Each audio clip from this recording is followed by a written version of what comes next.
নমস্কার সুপ্রিয় দর্শক শ্রোতা সকলকে স্বাগত হিন্দু লাইফস ম্যাটার ইউটিউব চ্যানেলে। দর্শক, অশিক্ষা, কুশিক্ষা, ধর্মান্ধতা, জঙ্গিপনা বাংলাদেশটাকে ধ্বংস করে ফেলেছে। সুজলা সুফলা শস্য শ্যামলা বাংলাদেশ সকল দেশের রানী সেজে আমার জন্মভূমি, কথাগুলি বলা হতো। কিন্তু আজকে আমরা যা দেখছি বাংলাদেশের চারিদিকে যেভাবে মব সন্ত্রাস হচ্ছে, এবং এমন একটা সময়ে হচ্ছে শান্তিতে নোবেল পাওয়া ও শান্তির গডফাদার ডক্টর মোহাম্মদ ইউনূস ক্ষমতার মসনদে আসেন, সেই সময়ে শান্তির পরিবর্তে চারিদিকে অশান্তি। আপনারা দেখেছেন গাজীপুরের যে ঘটনাটা 2 দিন আগে, এক সাংবাদিক এবং অন্য একটা ব্যক্তিকে কিভাবে একজনকে কুপিয়ে হত্যা করা হয়েছে। সাংবাদিককে কুপিয়ে পাথর দিয়ে তার মাথার পাথর টুকরে তাকে হত্যা করা হয়েছে। আবার আরেকজনকে কুপিয়ে গুরুতর জখম করা হয়েছে। শুধু এই 2 দিনের কথা বললেই তো হবে না, সারা বাংলাদেশে আমরা দেখছি প্রায় প্রতি সপ্তাহেই এরকম মানুষ খুনের যে উন্মত্ততা তৈরি হয়েছে, যে মাদকতা তৈরি হয়েছে, এটা কিন্তু সারা দেশ জুড়ে। এবং এই অশিক্ষা কুশিক্ষার প্রভাব কিন্তু এই যে এসএসসিতে যে এইবার হঠাৎ করে 85 বা 90% পাশের হার থেকে ধপাস করে 60-65-তে নেমে এলো, সেইটাই কিন্তু একমাত্র নির্ণায়ক নয়। দেশটা যে ধ্বংস হয়েছে এটার এই যে চারিদিকে আমরা যা দেখতেছি, পোশাক পরার কারণে বিচে রাত 10টা 8টা 9টা এই সময়ে একটা মেয়ে মাহারাম ছাড়া ঘুরে বেড়ানোর কারণে হেনস্থা করা, বা রাস্তায় বসে ধূমপান করা তরুণীদেরকে হেনস্থা করা, এগুলি একটি জঙ্গি রাষ্ট্রের, একটি অসভ্য দেশের নির্ণায়ক। আমরা দেখেছি চাঁদপুরে রমজানের সময় হিন্দু মহিলা, তিনি পান কেন খেলেন, পান খাওয়ার অপরাধে সেই মহিলার হাত কেটে ফেলা হয়েছে। সেটা মাত্র 2 বছর আগের ঘটনা। আমরা দেখেছি রমজানের সময় মাইকিং করে বলা হয় যে মহিলাদের কাছে যাতে কোনো কিছু বিক্রি না করা হয়, বা দোকানপাট রেস্টুরেন্ট যাতে খোলা না হয় নির্দিষ্ট সময়ে। এগুলি একটি অসভ্য রাষ্ট্রের প্রতিভূ। তো আজকের এই বিষয়টি, এই ভিডিওটা এই বিষয় নিয়ে করছি না, আজকের এই ভিডিওটা করতেছি তার আগে যেই কারণে সেটা বোঝানোর জন্য আপনাদেরকে একটা ছোট্ট ভিডিও ক্লিপ দেখাচ্ছি, আপনারা দেখুন। আসসালামু আলাইকুম। আপনারা সবাই জানেন যে আসাদুর নামের যে লোকটি আছে, সে আমাদের আসাদুর নামের যে নাস্তিক লোকটি আছে, সে আমাদের মুসলমানদের আবেগ নিয়ে কিন্তু আমাদের নবীকে নিয়ে এসে খারাপ কথা বলেছিল। আমাদের কোরআন শরীফের পৃষ্ঠা সে ছিঁড়েছিল। আসাদুর যে নাস্তিক, যে ব্লগ বানায় আমাদের ইসলামের বিরুদ্ধে, ইসলাম বিরুদ্ধে সে ভিডিও বানায়, সে তার আজ কিন্তু জন্মদিন ছিল, তাকে নিয়ে বিজয় দেবনাথ নামে একটি ছেলে, আমাদের সীতাকুণ্ডের প্রেমতলার হিন্দু একটি ছেলে, যে কিনা আসাদুরকে নিয়ে প্রমোট করেছে, আজকে স্টোরি দিয়েছে আসাদুরকে নিয়ে, শুভ জন্মদিন ভাই, আপনার কথাগুলো সবসময় সত্যি, এবং আমি হচ্ছে আপনার একজন নির্ভীক সৈনিক, এটি বলে সে আসাদুরকে প্রমোট করেছে। এবং সাথে সাথে আসাদুরের যে ছবিটি স্টোরিতে দিয়েছিল, সে ছবিতে আমরা দেখতে পেয়েছি আসাদুর আমাদের কালেমার যে নামটা আছে আরবিতে, সেই নামটা সে সিগারেটের মধ্যে লেখে সে আগুন ধরিয়ে সে বিড়িটা টানছিল। সে ছবিটা বিজয় দেবনাথ নামের ছেলে সে স্টোরি দিয়েছে জন্মদিন উপলক্ষে। তাই সেই বিরুদ্ধে আমরা আজ সীতাকুণ্ডের মুসলমানেরা বিজয় দেবনাথকে তার নিজ দোকান থেকে আমরা গণদোলাই দিয়ে সীতাকুণ্ড থানায় শোধ করেছি, এবং সাথে সাথে সীতাকুণ্ড থানা পুলিশ ইনচার্জ অফিসারকে আমরা অনুরোধ করেছি যাতে এর সর্বোচ্চ শাস্তি দাবি করা হয়। এর সাথে সাথে আমরা আরো বলতে চাই, আমাদের আবেগ নিয়ে, আমাদের নবী নিয়ে যে কথা বলবে আমরা তাদেরকে ছাড় দেবো না। সীতাকুণ্ডে আমরা কিন্তু আজও দেখতে পাচ্ছি ইসকনের কিন্তু অনেক পাত্র চলেছে। আমরা ইসকনকে সোজাসুজি বলে দিতে চাই, ইসকনের জায়গায় বাংলায় হবে না, ইসকনের জায়গায় সীতাকুণ্ডের মাটিতে হবে না। তো দর্শক, আপনারা শুনলেন জনপ্রিয় ব্লগার আসাদ নূরের আজকে নাকি জন্মদিন।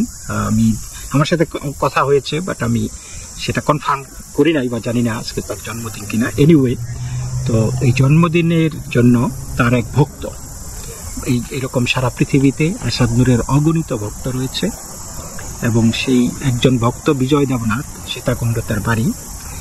তো সে একটা সোশ্যাল মিডিয়াতে পোস্ট করেছে ফেসবুকে যে শুভ জন্মদিন, আপনি যা যা বলেন কথাগুলি সত্যি। এবং এতেই তথাকথিত ইসলামের ধারক, ইসলামের রক্ষক, ইমানদার তারা তেলে বেগুনে জ্বলে উঠেছে এবং এই বিজয় দেবনাথকে বেধড়ক মারপিট করেছে এবং পুলিশে সুপর্দ করেছে। এবং পুলিশ অত্যন্ত আজ্ঞাবাহী হয়ে তাকে হেফাজতে নিয়েছে এবং তার বিরুদ্ধে ওই যে এমন মামলা দেওয়া হবে, তার মানে তারা মামলারও কারিগর। বললো না ছেলেটা যে এমন মামলা যাতে দেওয়া হয় যাতে তার শিক্ষা হয়। তো এর আগেও আমরা দেখছি রংপুরে পিতা এবং পুত্র, 71 বছর বয়সী পিতা এবং পুত্র, তারা সেলুন কর্মচারী, বারবার সাথে কাজ করে। এই দুইজনকে এক হুজুর কয়েকদিন আগে গিয়ে 10 টাকার জন্য 10 টাকা কম দিতে চেয়েছিল। তখন বাপ বলল যে আমাকে কেন কম দেবেন, আমাকে পুরো টাকাই দিতে হবে। তো তিনি বললেন যে ওকে, তোকে মজাটা দেখাচ্ছি। 3-4 দিন পরে তিনি মব নিয়ে এসে বললেন যে তাদের নবীকে নাকি অপমান করেছে এবং সেই বাপ বেটা এখনো সম্ভবত জেলে আছে, আমি জানি না, আমি শুনি নাই তাদেরকে মুক্তি দেওয়া হয়েছে। এখানে বাপের সাথে কথাবার্তা হয়েছে, কথা কাটাকাটি হয়েছে, কিন্তু পিতাকেও পুত্রকেও কেন নিয়ে যাওয়া হলো। এবং শেষে দেখা গেল যে সেখানকার ওসি অত্যন্ত সোৎসাহে বলতেছে যে আমার কলজাটা ফাইটা গেছে, মানে সেই মবের চাইতেও বেশি কলজা ফাইটা গেছে এবং এমন মামলা তারে দিব যাতে তার মৃত্যুদণ্ড হয়, তার ফাঁসি হয়। সুতরাং ধর্ম অবমাননা করলে বাংলাদেশে মৃত্যুদণ্ড হয়, এটা কি আইনে আছে নাকি, বা মনে করেন করছে আর কি, কিন্তু তো মামলার কারিগর তারা। তো এইরকমই এই ছেলেটাকে, বিজয় দেবনাথকে তারা পিটিয়ে পুলিশের কাছে দিয়েছে। কিন্তু তারা কি সেই বিজয় দেবনাথকে তার মত প্রকাশের জন্য পিটাতে পারে কিনা? বিজয় দেবনাথ কিন্তু মুসলমান ধর্ম, নবী, তাদের পয়গম্বর কাউকে নিয়েই কিছু বলে নাই। সে শুধু আসাদ নূরকে ভালোবেসে শুভেচ্ছা জানিয়েছে। সুতরাং একজনের জন্মদিনে শুভেচ্ছা জানানো কি অপরাধ? বাংলাদেশে কি কথা বলার স্বাধীনতা কারো নেই? তো যা করার তারা যেটা পারে আর কি, সেটাই তারা করেছে। এবং এই ছেলেটাকে ইসকন ট্যাগ দেওয়ার চেষ্টা করতেছে, যে ইসকন বাংলাদেশে এখন সবাই ইসকন হয়ে গেছে তাদের কাছে, এবং ইসকনকে জঙ্গি ট্যাগ দিচ্ছে। কিন্তু ইসকনের জঙ্গিপনার প্রমাণ কি কোনো কোথাও আছে? ইসকন কি কারো গলা কেটেছে, কারো বাড়িতে আগুন দিয়েছে, কারো মেয়ে ধরে নিয়ে গেছে? কিচ্ছু করে নাই। ইসকন বন্যার্তদেরকে সাহায্য করে, ইসকন ফ্রি মেডিকেল ক্লিনিক করে, ইসকন শান্তির বার্তা ছড়ায়। ইসকনের অর্থ এই মানুষগুলি কি বোঝে? International society for Krishna consciousness বা কৃষ্ণ ভাবনামৃত সংঘ, আন্তর্জাতিক কৃষ্ণ ভাবনামৃত। সেটা ঠিক আছে, তারা বাংলায় হয়তো কাঁচা, বা সেই ভাবনাটা যে কি, সেই জিনিসটাকে তারা কি অনুধাবন করতে চেষ্টা করেছে কখনো? যে ইসকন কি বলে? এই হরিনাম সারাক্ষণ করে বেড়ানো, আনন্দে উদ্বেলিত হয়ে মানুষের ঘরে ঘরে এই ভগবানের নাম প্রচার করা, এটা কি জঙ্গিপনা? ইসকনকে বোমা বানানোই কোথাও ধরা পড়েছে? ইসকন কি কারো মাথা তেঁতুল দেয়, কারো গলা কাটে?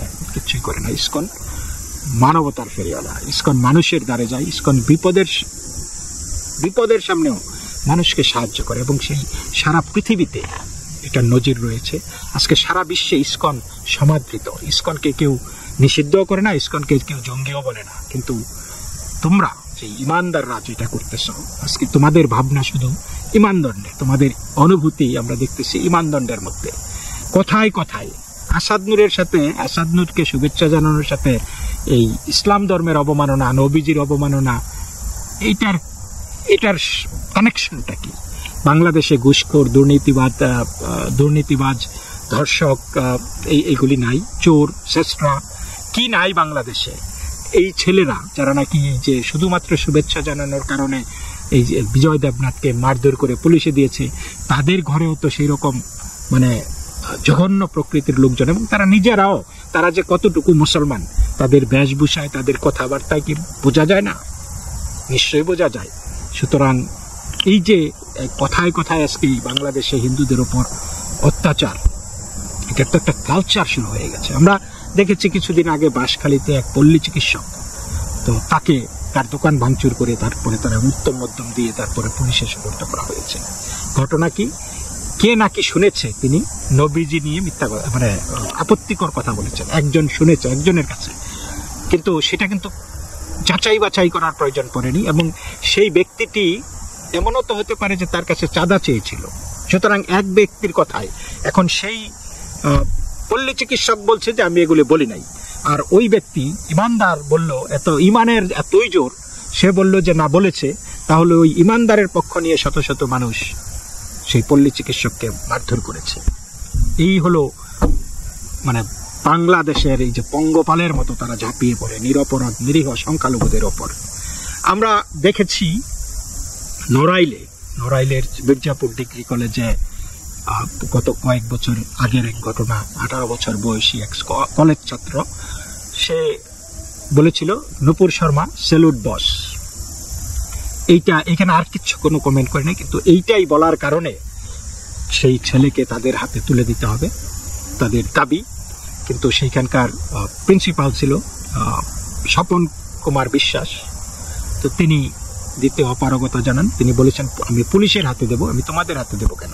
এবং সেটা একজন শিক্ষকের কিন্তু দায়িত্ব। শিক্ষক একজন অভিভাবক, একজন পিতার মতো, এবং একজন প্রিন্সিপাল তো স্বাভাবিকভাবেই মানে ওই প্রতিষ্ঠানের অধিকর্তা। সুতরাং যদি কোনো ব্যবস্থা নিতে হয়, তিনি একজন সুবিবেচক অভিভাবক হিসাবে তিনি সেই ব্যবস্থাটাই নেবেন যেটা আইনসিদ্ধ। তিনি মবের হাতে একটা মানুষকে এবং তার ছাত্রকে তুলে দিতে পারেন না। কিন্তু এর জেরে এই শিক্ষার্থীরা তারা এতটাই জঙ্গি হয়ে গেছে যে তারা সেই শিক্ষককে বলেছে যে ছাত্রর সাপোর্টার, সেই ছাত্রের সমর্থক, ছাত্রকে সুরক্ষা দিচ্ছে, সুতরাং এই শিক্ষককেও আক্রমণ করা। এবং সেইখানে তারা ভাঙচুর করেছে, সেখানে পুলিশ ছিল, শত শত পুলিশের সামনে উন্মত্ত জনতা এই ঘটনা ঘটিয়েছে। এবং তাদের দাবি ছিল যে এই শিক্ষককে সেখানে তাকে জুতার মালা পরানো হবে, তাকে জুতার মালা পরিয়ে স্কুল থেকে কলেজ থেকে তাকে বিদায় করে দিতে হবে। এবং পুলিশ সেই মবের দাবি মেনে নিয়ে সেই স্বপন কুমার বিশ্বাসকে তার অফিস থেকে জুতার মালা গলায় দিয়ে বের করে এনেছিল। এই বাংলাদেশ, এবং সেটা কিন্তু ঘটেছিল শেখ হাসিনার আমলে। শেখ হাসিনার আমলে পুলিশ পাহারা দিয়ে স্বপন কুমার বিশ্বাসকে জুতার মালা গলায় দিয়ে অফিস থেকে বের করে মাঠ দিয়ে প্যারেড করিয়ে সবার সামনে গিয়ে সেখানে শত শত পুলিশ ছিল। মবের কাছে আজকে এই জাতির নির্লজ্জ আত্মসমর্পণ, ভাবতে পারেন?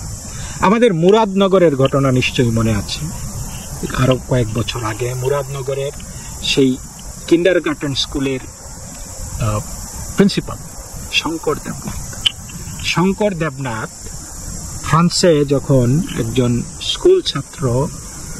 মুসলিম স্কুল ছাত্র তার শিক্ষককে ক্লাসরুমে নবীজির কার্টুন দেখানোর অপরাধে রাস্তায় সেই ছাত্রটি শিক্ষককে গলা কেটে হত্যা করে,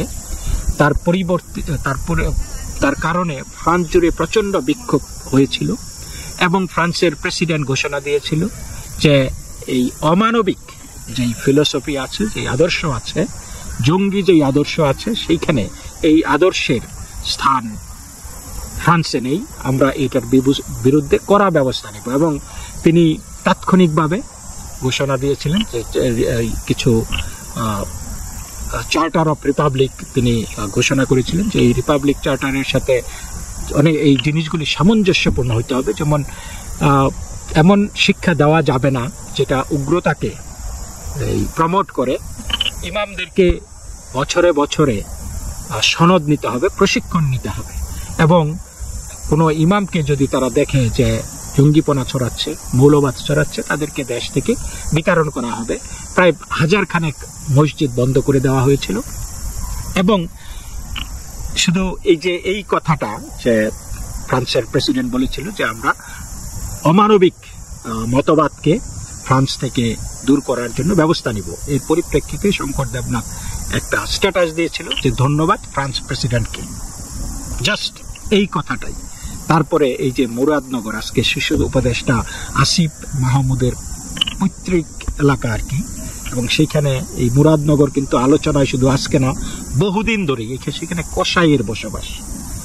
আপনারা মাইন্ড করেন না, যারা ভালো মানুষ আছেন সেখানে থাকেন, কিন্তু মুরাদনগর বছরের পর বছর বছর ধরে সেই আলোচনার কেন্দ্রবিন্দুতে সবসময়। এবং আমরা দেখেছি যে রাষ্ট্র শঙ্কর দেবনাথকে নিরাপত্তা না দিয়ে বরং তাকে হেফাজতে নিয়েছে।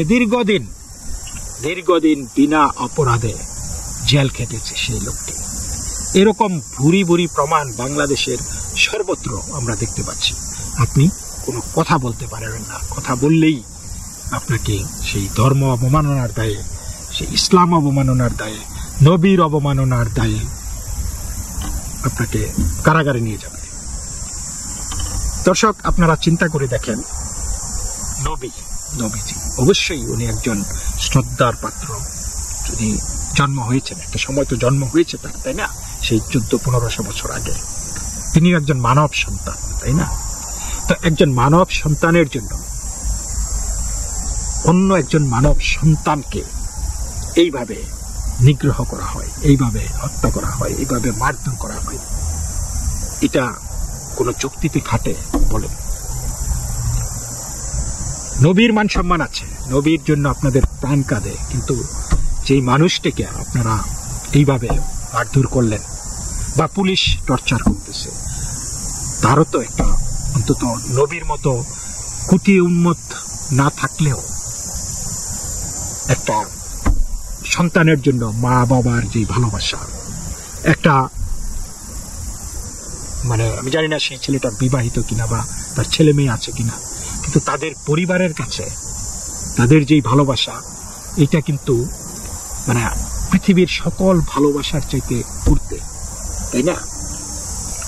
তো এরকম অনেকের কাছে, যেমন আমরা শেক্সপিয়ারের এক গল্পের নায়ক, মানে একটা মেয়ে, আই থিঙ্ক সম্ভবত ওফেলিয়া, তাকে ভালোবাসতো, এবং সেই ওফেলিয়ার ভাই তাকে প্রশ্ন করেছিল যে তুমি তাকে কতটুকু ভালোবাসো।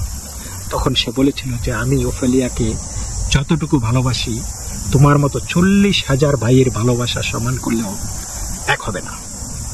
ভাবতে পারেন, আমি যদি বলি যে একজন মা বাবা তার সন্তানকে যতটুকু ভালোবাসে, এই কোটি মানুষের নবীর প্রতি ভালোবাসার চাইতে সেটা অধিক। এটা বলতে কি কোনো অসুবিধা আছে? কারণ ভালোবাসা তো সাবজেক্টিভ, কার কাছে কে কত মূল্যবান, তাই না? আমার কাছে আমার সন্তান, আমার স্ত্রী, আমার পরিবারের লোকজন পৃথিবীর সকল কিছুর চাইতে বেশি মূল্যবান। This is how I see. সুতরাং আপনি যদি বলেন যে না, আমার নবীর মতো কেউ মূল্যবান হইতে পারে না, বা আমার মা বাবা মনে করেন আমার কাছে মূল্যবান, আপনারা বলেন যে না, মা বাবার চাইতে নবী মূল্যবান, সেটা দ্যাট ইজ ইউর বিলিফ, তাই না? তো আমার যে বিশ্বাস, সেই অধিকারটা তো আমার আছে। সুতরাং আমি বিশ্বাস করার কারণে, আমি মত প্রকাশ করার কারণে আমাকে আপনি এই তকমা দিবেন যে আমি ইসলামের অবমাননা করছি, নবীকে খাটো করছি, এটাকে মানে যুক্তিতে খাটে কিনা? কিন্তু আপনারা এটা দিনের পর দিন এই কাজগুলি করে বেড়াচ্ছেন। ওয়াই? আজকে আপনার প্রিয়জন মনে করেন খুনের দায়ে বা একটা খারাপ কিছু করে সেই জেল খেটেছে, বা তার মৃত্যুদণ্ড হলো, বা কোনো কারণে একটা খারাপ মানুষ মারা গেছে, কিন্তু পরিবারের কাছে কিন্তু সে একজন পরিবারের মানুষ। তো সেই পরিবারের মানুষটি যখন তার প্রতি সহানুভূতি জানাবে, সমবেদনা জানাবে, কান্নাকাটি করবে, তাহলে কি পাড়া প্রতিবেশীরা এসে যে এই বেটা তুই তোর ছেলের জন্য, তোর বাবার জন্য, তোর বউয়ের জন্য, মেয়ের জন্য কান্নাকাটি করছিস কেন? তুই মায়া দেখাচ্ছিস কেন? তুইও চোর, তুইও ডাকাত, তুইও খারাপ মানুষ, তোরেও মেরে ফেলবো, এটা কি হয়? আসাদ নূরকে ভক্তরা ভালোবাসে, তো সেই ভালোবাসাটা কি খারাপ? এখন আমরা যদি বলি যে আপনারা কেন নবীকে ভালোবাসেন, আপনাকে মানে কতল করে ফেলবে, এটা কি সে পারে? কি নিশ্চয়ই পারে না। বিকজ প্রত্যেকের বাক স্বাধীনতা আছে, প্রত্যেকের বিশ্বাসের স্বাধীনতা আছে, প্রত্যেকের মানে সেই মর্যাদাটা প্রত্যেককে দিতে হবে। পোশাকের স্বাধীনতা আছে, আপনারা পোশাক পরলে যে কেন সেই পোশাক পরছেন, পারলে পোশাক খুলে নেন। মাহরম ছাড়া বেরোইলে আপনারা পারলে রেপ করে দেন। আপনারা কবে? এবং এগুলি করা হচ্ছে এই নবীকে সামনে রেখে, নবীর আদর্শকে সামনে রেখে। নবীকে এগুলি বলেছে আপনাদেরকে করার জন্য? নবীর দোহাই দিয়ে আপনারা যত অপকর্ম করেন, এগুলি করার মানে কথা কি তিনি বলেছেন বা কোথাও লেখা আছে? কিন্তু তারপরেও আমরা দেখতেছি এগুলি করা হচ্ছে নবীজির নামে, এবং আইন প্রয়োগকারী সংস্থাগুলিও খুব অতি উৎসাহী হয়ে এগুলিকে প্রশ্রয় দিচ্ছে। অথচ একবার দুইবার যদি তাদের বিরুদ্ধে ব্যবস্থা নেওয়া হতো, যারা নাকি এই যে মব করে, যারা নাকি আইন নিজের হাতে তুলে নেয়, যারা নাকি গুজবে কান দিয়ে অনেক বড় ধরনের ক্ষতি করে ফেলে, তাদেরকে আইনের আওতায় আনা উচিত। একটা এক্সাম্পল তৈরি করা উচিত, প্রেসিডেন্টস তৈরি করা উচিত যে এই ধরনের অরাজকতা, নৈরাজ্য should not be allowed to go unpunished। তাহলেই দেশে মানে সুবিচার প্রতিষ্ঠিত হবে, আইনের শাসন প্রতিষ্ঠিত হবে। তা না হলে যখন দেখবে যে একের পর এক মানুষ যা খুশি করে পার পেয়ে যাচ্ছে, তাহলে আইনের প্রতি তাদের কোনো শ্রদ্ধা থাকবে না। ইউনূস সরকার আজকে ক্ষমতায় এসে নিজের মামলা মোকদ্দমাগুলি একদম অনায়াসে কোনো বিচারিক প্রক্রিয়া ছাড়া মাফ করে দিয়েছে। গ্রামীণ ব্যাংকে 5 বছরের জন্য কর্মক্ষেপ করিয়েছে, আরো কত কিছু দালালি যা কিছু আছে, লাইসেন্স যা নেবার তিনি নিয়ে নিয়েছে। এখন ইনি যখন খাচ্ছেন, মাথা যখন খাচ্ছে, তাহলে হাত পা খাবে না কেন? এবং বাংলাদেশ সেইভাবেই চলছে, বিকজ আপনি একটা উদাহরণ সৃষ্টি করতে পারেন নাই।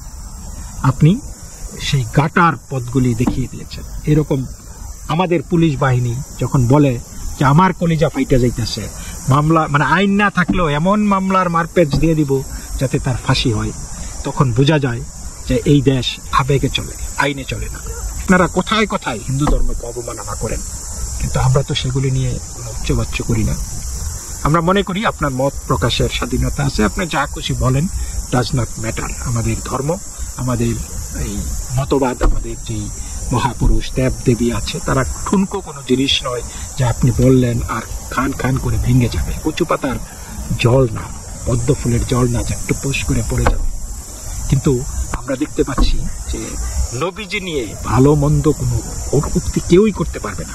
শুধু নবীজি না, পেরিফেরালি যেমন আসাদ নূরকে শুভেচ্ছা জানানো, বা ফ্রান্সের তার জন্মদিনে, বা ফ্রান্সের প্রেসিডেন্টকে এই জঙ্গিপনার বিরুদ্ধে ব্যবস্থা নেওয়ার জন্য অভিনন্দন জানানো, সেগুলিও নাকি আপনাদের নবীর অবমাননা। তাহলে নবী কি এতই খারাপ? This is what you think about your নবীজি? So sad. তো এই পর্যন্তই দর্শক, সকলেই ভালো থাকবেন। নমস্কার।